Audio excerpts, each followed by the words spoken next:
شیخ عبدالعزیز بن عبداللہ بن باز رحمہ اللہ الدروس المہمہ لعامۃ الامہ کے 17ویں درس میں کہتے ہیں الدرس السابع عشر التحذیر من الشرک وانواع المعاصی، یعنی شرک اور مختلف نافرمانیوں سے آگاہ کرنا۔ شیخ رحمہ اللہ کہتے ہیں الحذر والتحذیر من الشرک وانواع المعاصی ومنها السبع الموبقات المہلکات وهي الشرك بالله والسحر وقتل النفس التي حرم الله إلا بالحق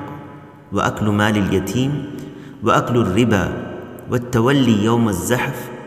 وقذف المحصنات الغافلات المؤمنات، ومنها عقوق الوالدين وقطيعة الرحم وشهادة الزور والأيمان الكاذبة وإيذاء الجار وظلم الناس في الدماء والأموال والأعراض وشرب المسكر ولعب القمار وهو الميسر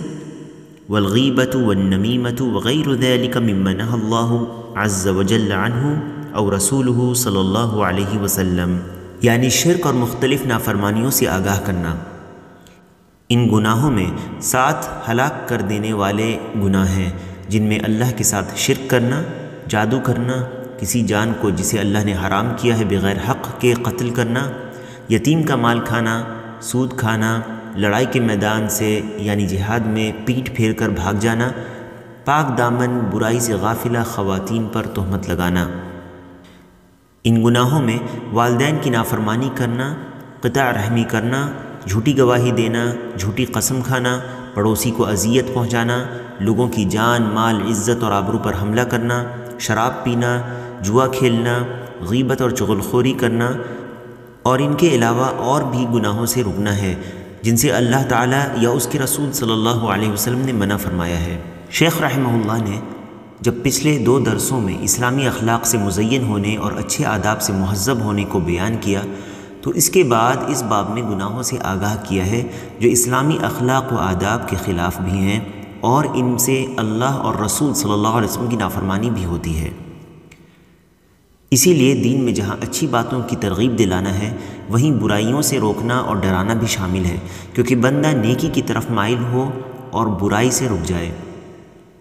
اس درس میں ہم مذکور گناہوں کو دلائل کی روشنی میں دیکھیں گے تاکہ علم اور بصیرت سے ان سے اپنے آپ کو بچایا جائے۔ اس سے معلوم ہوا کہ جن گناہوں کا ذکر شیخ نے یہاں پر کیا ہے وہ صرف چند کبیرہ گناہ ہیں، جن کے علاوہ اور گناہوں سے بھی بچنا ضروری ہے۔ ان گناہوں میں سب سے پہلے اکبر الکبائر یعنی بڑے گناہوں میں سب سے بڑے گناہ ہیں۔ شیخ نے سب سے پہلے اکبر الکبائر کو بیان کیا ہے، پھر ان کے علاوہ اور بڑے گناہوں کو ذکر کیا ہے، اور آخر میں اجمالی طور پر باقی تمام گناہوں کو یہ کہہ کر شامل کر دیا وغیر ذلک مما نهى اللہ عز وجل عنہ او رسولہ صلی اللہ علیہ وسلم،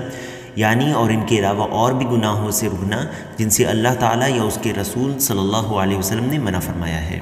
ان میں سب سے پہلے شرک کرنا سب سے بڑا گناہ ہے۔ رسول اللہ صلی اللہ علیہ وسلم کا ارشاد ہے الا انبئکم باکبر الکبائر، کیا میں تمہیں کبیرہ گناہوں میں سب سے بڑے گناہوں کی خبر نہ دوں؟ آپ نے اسے 3 مرتبہ دہرایا۔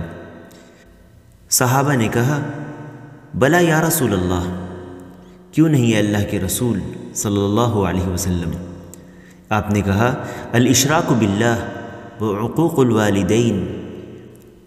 یعنی اللہ تعالیٰ کے ساتھ شرک کرنا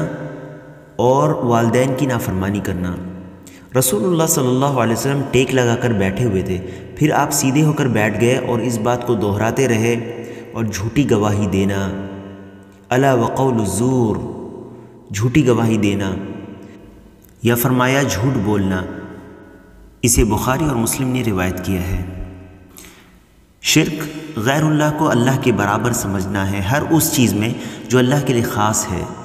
چاہے یہ برابر سمجھنا اس کی ربوبیت میں ہو یا اس کے اسماء و صفات میں ہو یا اس کی عبادت میں ہو۔ اللہ تعالیٰ کا فرمان ہے الحمد للہ الذی خلق السماوات والارض وجعل الظلمات والنور ثم الذین کفروا بربہم یعدلون، یعنی تمام تعریفیں اللہ ہی کے لیے لائق ہیں جس نے آسمانوں کو اور زمین کو پیدا کیا اور تاریکیوں اور نور کو بنایا، پھر بھی کافر لوگ غیر اللہ کو اپنے رب کے برابر قرار دیتے ہیں۔ شرک وہ گناہ ہے جو اللہ تعالیٰ معاف نہیں کرے گا۔ اللہ تعالیٰ کا فرمان ہے ان اللہ لا یغفر ان یشرک بہ ویغفر ما دون ذلک لمن یشاء ومن یشرک باللہ فقد افتری اثما عظیما۔ یقیناً اللہ تعالیٰ اپنے ساتھ کسی کو شریک کیے جانے کو نہیں بخشتا اور اس کے سوا جسے چاہے بخش دیتا ہے، اور جس نے اللہ تعالیٰ کے ساتھ شریک مقرر کیا اس نے بہت بڑا گناہ اور بہتان باندھا۔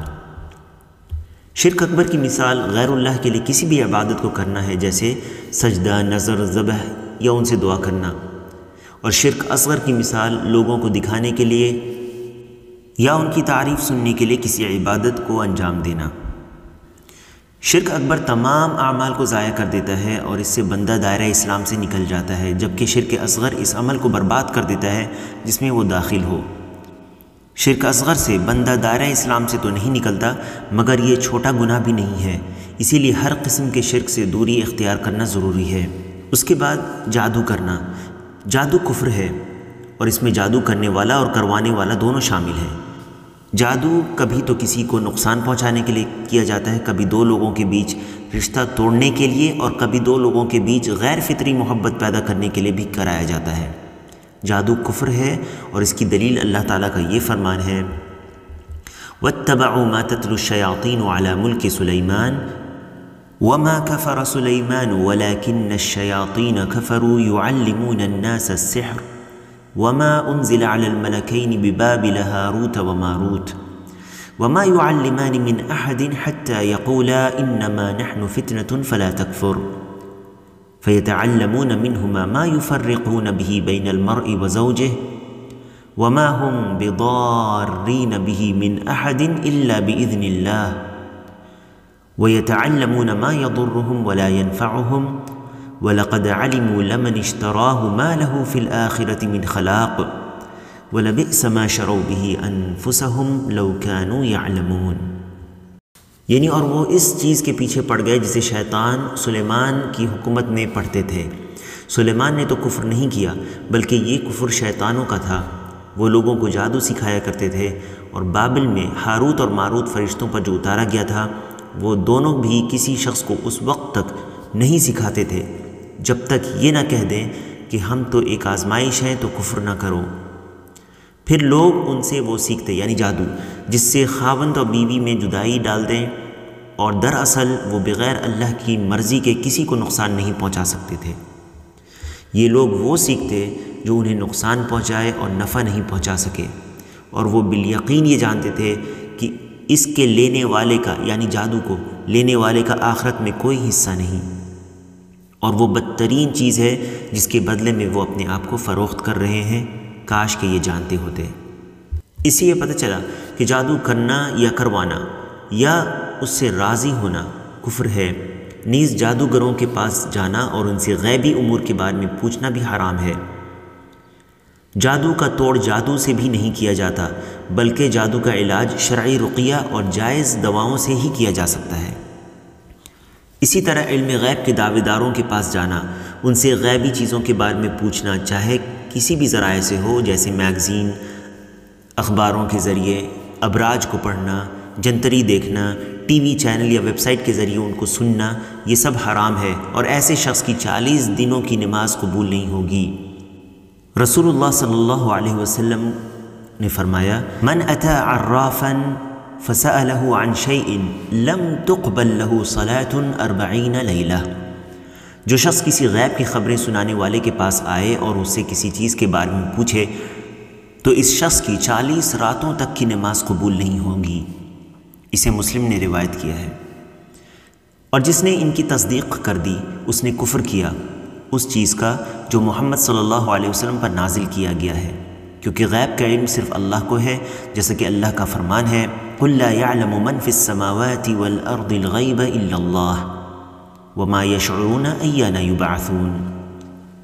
یعنی آپ کہہ دیجئے کہ آسمانوں اور زمین والوں میں سے سوائے اللہ کے کوئی غیب نہیں جانتا، اور انہیں تو یہ بھی معلوم نہیں کہ کب اٹھا کھڑے کیے جائیں گے۔ اس کے بعد قتل النفس التي حرم اللہ الا بالحق، یعنی اللہ نے جس جان کو حرام قرار دیا ہے اسے ناحق قتل کرنا کبیرہ گناہ ہے، چاہے وہ مسلمان ہو یا کافروں میں سے ذمی، معاہد یا امن دیا گیا ہو، ان سب کا خون حرام ہے اور انہیں ناحق قتل کرنا بڑا گناہ ہے۔ اللہ تعالیٰ کا فرمان ہے وَلَا تَقْتُلُوا النَّفْسَ الَّتِي حَرَّمَ اللَّهُ إِلَّا بِالْحَقِّ وَمَنْ قُتِلَ مَظْلُومًا فَقَدْ جَعَلْنَا لِوَلِيِّهِ سُلْطَانًا فَلَا يُسْرِفْ فِي الْقَتْلِ إِنَّهُ كَانَ مَنْصُورًا، اور کسی جان کو جسے مارنا اللہ نے حرام کر دیا ہے اسے ہرگز ناحق قتل نہ کرنا، اور جو شخص مظلوم ہونے کی صورت میں مار ڈالا جائے ہم نے اس کے وارث کو طاقت دے رکھی ہے، بس اسے چاہیے کہ مار ڈالنے میں زیادتی نہ کرے، بے شک وہ مدد کیا گیا ہے۔ حق کے ساتھ کسی کو قتل صرف 3 صورتوں میں کیا جا سکتا ہے: ناحق